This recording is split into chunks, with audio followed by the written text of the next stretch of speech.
Hello, c'est Thibaut, je suis ravi de vous retrouver dans ce premier épisode du podcast Réussir ses projets. Avant de rentrer dans le vif du sujet, qu'est-ce que vous allez retrouver sur ce podcast ? Premièrement, ça va être le partage de mes réflexions par rapport à la gestion de projet, par rapport à la gestion d'équipe, par rapport au management, au business management de façon générale. Je vous partagerai également des conseils, des astuces, aussi des outils, des techniques, des méthodes, des retours d'expérience également. Et on aura aussi des interviews de personnes inspirantes qui sont dans le domaine de la gestion de projet, de la gestion des risques, de l'agilité, et ainsi de suite. Alors pour ce premier épisode, j'ai choisi de répondre à une question que m'a posée Charlotte par mail il y a quelques jours. Donc Charlotte, elle me demande en fait comment s'organiser quand on arrive dans une entreprise où tous les chantiers sont importants, comment est-ce qu'on peut faire pour identifier, pour prioriser et finalement pour gérer plusieurs projets à la fois sans se perdre soi-même et sans perdre les autres en cours de route.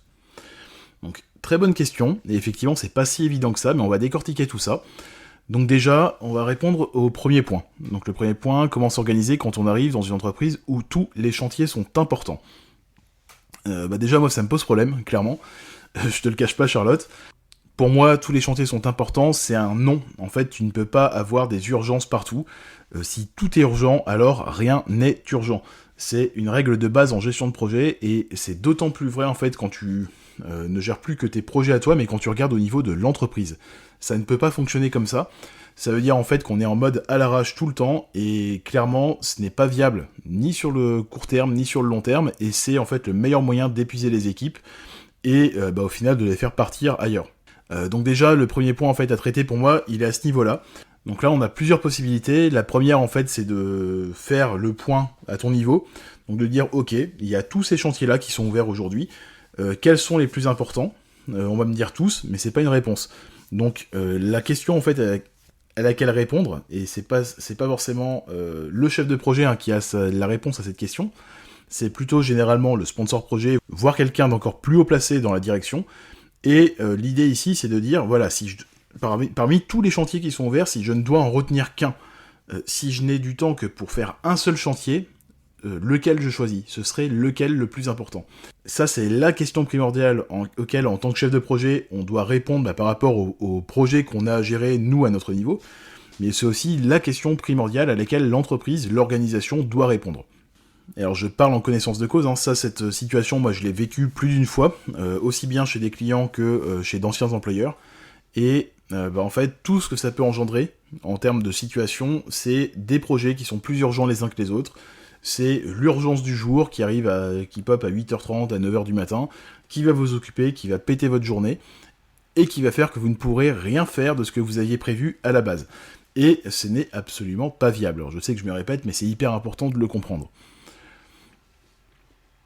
Donc comment on peut faire pour contrer ça ? Déjà, ça veut dire qu'au niveau de l'entreprise, il y a une méconnaissance ou un manquement des responsabilités de ce que ça incombe en fait de prioriser des projets. On s'imagine que tout est urgent, on s'imagine que tout est important et que du coup en disant ça, les équipes vont se motiver, elles vont s'engager et au final tout va se dérouler en parallèle et tout va avancer. Ça c'est effectivement la théorie, mais dans la réalité, ce qui se passe, c'est qu'en fait, on va avancer un tout petit peu sur chacun de ces chantiers, mais on n'aura aucune avancée notable, et en fait, tout va traîner, et au final, on va réussir, tant bien que mal, à un moment donné, à sortir ces chantiers, à les terminer, mais l'ensemble aura pris, en fait, plus de temps à réaliser de cette façon, que si on avait fait chaque chantier de façon séquentielle, donc les uns après les autres. Et ça, j'ai mis des années à le comprendre, en fait. Comprendre que le multitâche, donc le multitasking, c'est quelque chose qui n'est pas viable, qui n'est pas efficient en gestion de projet. Pourquoi ? Parce qu'en fait, on va passer notre temps en fait à switcher d'un projet à un autre. Et ce temps de switch, c'est pas juste comme ça, d'un claquement de doigts. Il va falloir en fait à chaque fois se replonger dans le dossier du moment. Se dire, ok, j'en étais où sont les docs ? Qu'est-ce qui se passe déjà ? Ah oui, c'est vrai, il y a ça. On a échangé un mail il y a 3 jours par rapport à ça avec le client, et ainsi de suite. Et en fait, ce temps de switch constant, ça va pas vous demander 3 heures non plus, mais c'est 5 minutes. À chaque fois qu'on va switcher sur un projet, on perd 5 minutes. Sauf que, comme tout est urgent, comme tout est important dans l'organisation, on va arriver à la machine à café, on va arriver à la salle de pause. Quelqu'un va nous toper en disant « Ah, au fait, par rapport à mon projet, il se passe ci, il se passe ça, c'en est où ? Il y a ça comme problème, ça en est où ? Ça, c'est mon urgence, il faudrait que tu le traites aujourd'hui. » Et à chaque fois, en fait, que ça se passe, à chaque fois que vous avez une discussion par rapport à un projet par rapport à un chantier autre que celui sur lequel vous êtes en train de travailler en ce moment, et ben vous switchez. Et donc, en cumulé comme ça tout au long de la journée, parce que c'est ce qui se passe globalement, on passe d'urgence en urgence, et on n'a pas le temps en fait d'approfondir les sujets, puisqu'on passe notre temps à éteindre des feux que l'entreprise a elle-même allumés. Et à la fin de la journée, en fait, on a potentiellement perdu plusieurs heures en fait à cause de ce fameux switch d'un chantier à un autre, d'un projet à un autre. Donc ça, ce n'est absolument pas viable. Donc là, qu'est-ce qu'on peut faire dans ce cas-là ? Moi, ce que je conseille, en fait, c'est de se fixer des créneaux. C'est-à-dire que, imaginons que j'ai 4 projets en parallèle à mener, je vais me mettre des créneaux de 2 heures ou de 4 heures dans l'agenda, en me disant, là, ces 2 heures-là, je travaille sur le projet numéro 3, et tout ce qui n'a pas attrait à ce projet-là, que ce soit des mails, que ce soit des appels ou autre, je coupe, en fait. Ce n'est pas possible. Donc, tout ce qui concerne les autres projets, ça viendra après. Les seules choses que je traiterai immédiatement, ce seraient des mails flagués urgents, et ceux-là, je les lirai, forcément, parce que potentiellement, il y a une vraie urgence. Sauf que si je me rends compte qu'en fait, l'urgence n'est pas une urgence, que c'est juste un défaut de priorisation dans l'organisation, je n'y réponds pas.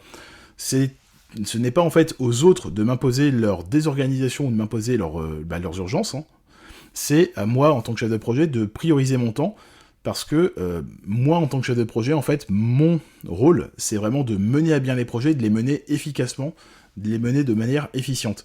Et ça, on ne peut le faire, en fait, que si on est gardien de notre temps, gardien du temps aussi de l'équipe, Et ça implique quoi ? Ça implique de savoir dire non.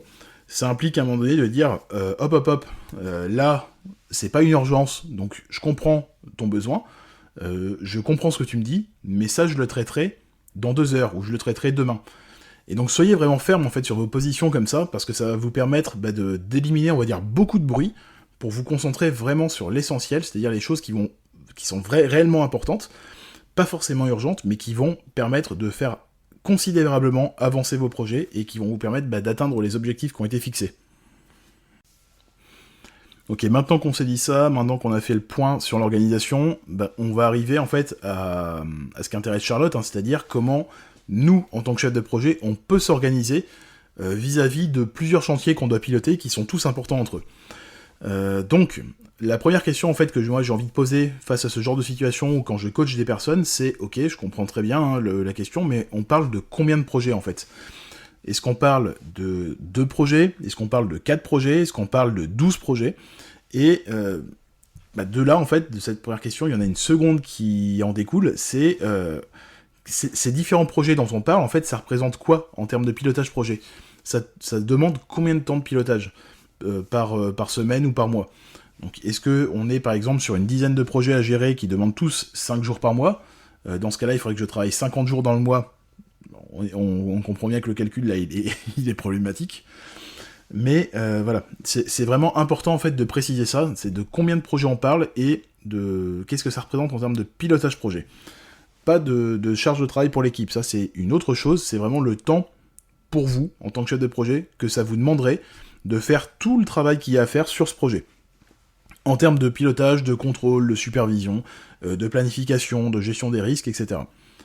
Une fois qu'on a identifié ces données-là, en fait, on va pouvoir faire ce qu'on appelle un plan de charge, c'est-à-dire qu'on va être en mesure de prévoir dans le temps, donc à la semaine ou au mois, peut-être même au trimestre, en fonction des projets que vous avez, en fonction de l'horizon que vous avez en visibilité, on va pouvoir, en fait, entre guillemets, planifier votre charge de travail. Ça veut dire quoi ? Ça veut dire tout simplement qu'on va pas attendre, en fait, d'avoir le dernier projet là qui arrive, qui est déposé comme ça sur un coin de table, pour commencer à s'exciter, pour commencer à se poser des questions et à se dire « Ah ouais, mais au final, est-ce que je serais pas débordé ?» Ça veut dire que vous n'en savez rien, et vous ne pouvez pas vous permettre, en tant que chef de projet, de ne pas savoir quelque chose. Donc, il va falloir mettre en place un outil. L'outil, c'est le plan de charge, et ce plan de charge, en fait, c'est indispensable pour comprendre comment votre charge de travail, donc comment vos journées se déroulent, et pour comprendre où vous passez du temps, où vous prévoyez de passer du temps, et où ensuite vous en passez réellement. Et ça, cet outil, ça va vous donner des éléments factuels, ça va vous permettre, par exemple, de négocier avec le manager pour dire ouais, je comprends, là, ton projet, il est important, ou ton chantier est important, mais en fait, je peux pas. Regarde, je peux pas, je suis déjà chargé à 100%. Si je le prends, ça veut dire que je devrais travailler le week-end, j'aurai plus de temps de repos, donc déjà, c'est pas possible, c'est pas envisageable.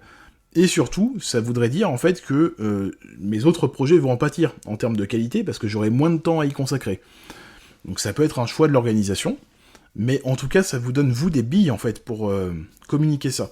Et étant donné que vous allez faire votre estimation, donc prévoir ce qui va se passer pour cette semaine, pour la semaine suivante, prévoir ce qui va se passer pour le mois ou pour le mois suivant, à la fin de la semaine ou à la fin du mois, vous allez pouvoir contrôler, du coup, combien de temps vous avez réellement passé sur chaque chantier, sur chaque projet, et réadapter en fait vos estimations pour qu'elles soient plus précises au fur et à mesure. Et ça, c'est un formidable outil déjà pour vous, en tant que chef de projet, mais ça va aussi considérablement vous aider avec votre management, donc avec votre manager, pour négocier effectivement votre charge de travail, pour négocier quels sont les chantiers que vous pouvez piloter, pour dire si vous avez de la bande passante pour prendre un nouveau projet ou absolument pas, ou même pour dire en fait écoute, là j'ai 5 projets, j'en ai un qui est en train de partir en vrille, en fait, qui me demande les 2 tiers de mon temps, et donc il va falloir m'enlever 1 ou 2 projets et les filer à quelqu'un d'autre parce que je ne peux pas les piloter. Ce que je vous recommande également, en plus du plan de charge, c'est que si vous travaillez en multi-projet, et c'est le cas de beaucoup de personnes, par exemple en société de service, en société de conseil, moi ça m'est arrivé pendant des années, c'est de commencer en fait par tout lister. Donc lister quels sont les projets qu'on vous a confiés, lister quels sont les objectifs de ces projets, quels sont les résultats que vous devez atteindre, quelle est la durée de chacun de ces projets. Et idéalement, il faudrait savoir quand le projet commence et quand le projet se termine. Il va également falloir lister pour vous des échéances. Pourquoi ? Parce que tout au long d'un projet, en fait, la charge de pilotage, elle ne va pas être stable. Au démarrage d'un projet, vous aurez besoin en fait de mettre un coup de boost pour préparer le projet, pour le structurer, le cadrer, le planifier, etc. Et ensuite, une fois que c'est lancé, une fois qu'on avance dans la réalisation du projet, bien sûr, vous aurez du temps de suivi, du temps de pilotage projet, mais ça vous demandera moins de temps en fait que de le structurer. Donc ça, il faut aussi savoir comment les échéances ont été pensées, comment le projet est structuré pour en tenir compte et pour faire votre plan de charge. Derrière, demandez-vous aussi quelles sont les équipes, où se trouvent les documentations projet. Est-ce que toutes ces documentations ont été centralisées ? Est-ce que les éléments, les différents éléments sont éparpillés au sein du système d'information ? Est-ce que, je dis n'importe quoi, mais est-ce que votre chantier, c'est pas finalement un chantier papier ? Est-ce que c'est les dernières versions des documents que vous avez ? Parce que ça aussi, c'est important. Quitte à faire du multi-projet, ce qu'on veut, c'est être efficace. Donc, si vous perdez du temps, en fait, à commencer à structurer le projet par rapport au document V3, alors qu'en fait, il y a une V6 ou une V7 qui existe aujourd'hui, ça pose un problème, clairement. Et tous ces éléments-là, en fait, vont vous permettre d'apprécier les projets ou les chantiers qu'on vous confie, et ça va vous permettre, en fait, de faire des estimations réalistes. Après, j'insiste sur un point, c'est qu'une estimation, ça reste une estimation, c'est imprécis par nature. Donc, ce que vous allez communiquer dans le cadre du plan de charge, en disant, voilà, ce projet, j'estime que, là, j'ai un peu de planification à faire, on va prendre une petite marge de sécurité par rapport à la gestion des risques, par rapport aux imprévus qui pourraient tomber, et ça va me consommer 5 jours ce mois-ci. C'est pas une prédiction, c'est une estimation. Ce sera peut-être en dessous, ce sera peut-être au-dessus. Mais, en tout cas, c'est aujourd'hui la meilleure manière que vous avez, en fait, pour prévoir les choses, et pour éviter d'être surchargé dans le mois. Donc, une fois que vous avez tous ces éléments, une fois que vous avez construit ce plan de charge, qu'est-ce qui vous fait dire si vous pouvez prendre un nouveau projet ou si au contraire vous en avez trop ? Idéalement, en fait, ce qu'on conseille, c'est d'être occupé à 80%. L'idée, c'est de se dire que les 20% restants dans votre agenda, qui sont entre guillemets libres, en fait, vous allez le consommer, que ce soit en temps administratif, que ce soit en communication, en échange de téléphonique, en échange de mails, que ce soit pour traiter des imprévus, et ainsi de suite. Donc si vous êtes en fait au-dessus des 80%, donc on va dire entre 80% et 100% de votre temps qui est déjà planifié, qui est déjà occupé et réservé pour vos projets ou vos chantiers actuels, je dirais attention, c'est un warning, ça veut pas dire que c'est pas possible, si tout se passe bien en fait, vous serez en mesure de tout faire, mais il va falloir l'expliquer à votre manager et dire attention, au-dessus de 80%, ça peut coincer, c'est-à-dire on est à risque, on est entre guillemets sur un chemin critique, et donc si jamais il y a un imprévu qui se produit sur l'un des projets que je pilote, les autres pourraient en pâtir et pourraient subir une baisse de la qualité en termes de pilotage et de suivi. Si vous êtes en dessous de 80%, c'est parfait, ça veut dire que vous avez tout le temps du monde et que vous pourriez même en fait prendre un nouveau projet dans votre besace pour le piloter, parce que vous avez du temps, vous avez de la bande passante pour ça. Et par contre, si vous êtes au-dessus de 100%, je vous le dis tout de suite, ça ne marche pas, c'est pas possible, même avec des heures sup. Pourquoi ? Parce que les heures sup, en fait, elles ne vont pas servir à traiter le 5% supplémentaire qui fait qu'on est à 105. C'est 105% de planifier.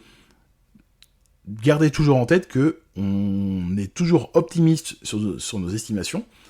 On est très rarement pessimiste, et il y a toujours des imprévus qui se produisent, il y a des risques à gérer, il y a des tensions, il y a la gestion du changement, il y a toute la partie administrative qu'on peut oublier, avec la facturation, avec le traitement des mails, la communication, et je parle pas de la communication en réunion, je parle des échanges téléphoniques qui peuvent être non planifiés, qui peuvent arriver.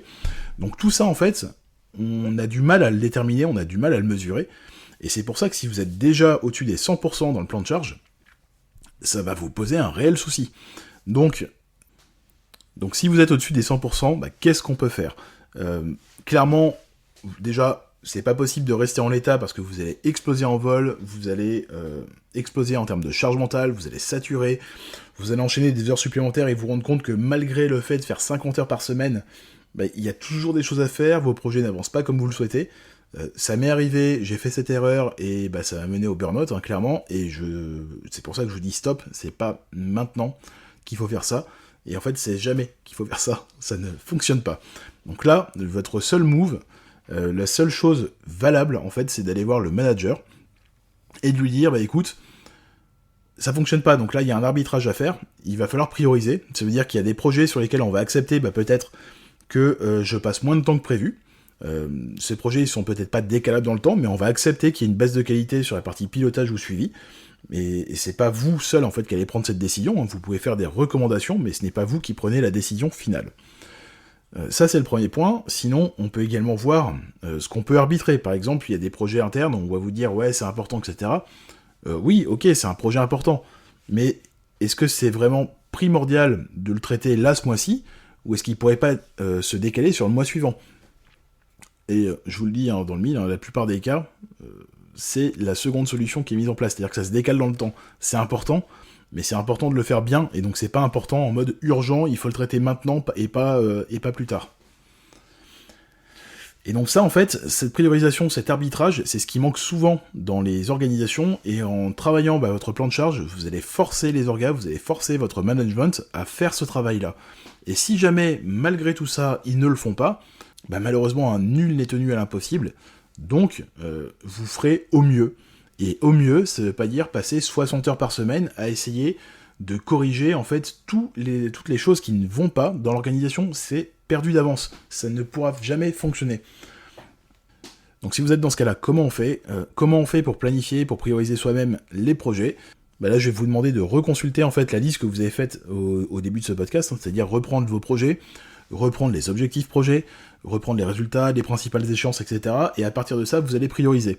Donc soit vous vous rendez compte effectivement qu'il y a des projets qui sont vraiment importants, impactants, qui ne peuvent pas être décalés dans le temps parce que grosses échéances, et parce que par exemple des politiques ont déjà communiqué dessus, ou parce qu'on parle d'un projet événementiel, dans ce cas-là, ceux-là seront prioritaires pour des questions de planning. Soit il y a des choses qui doivent être traitées là, maintenant, parce que c'est des choses importantes mais non urgentes, mais il va falloir également les prioriser. Sinon, il y a une autre manière aussi de faire, c'est que vous pouvez très bien prendre l'ensemble de vos projets, regarder ce que vous aviez estimé en termes de temps, et vous dire, écoutez, là j'ai 10 projets par exemple, sur mes 10 projets, les 3 premiers, je suis en avance par rapport à ce que j'avais estimé, donc on est en avance sur le planning. Ceux-là, je peux très bien dire, volontairement, j'accepte de perdre du temps sur ces 3 projets, puisque je suis en avance, pour réaffecter les ressources de ces 3 projets temporairement sur les 7 autres, afin de les faire avancer. Donc c'est aussi une manière de prioriser, et en faisant ça, en fait, l'idée, c'est de pouvoir livrer l'ensemble de vos projets en temps et en heure, c'est-à-dire aux dates qui ont été annoncées.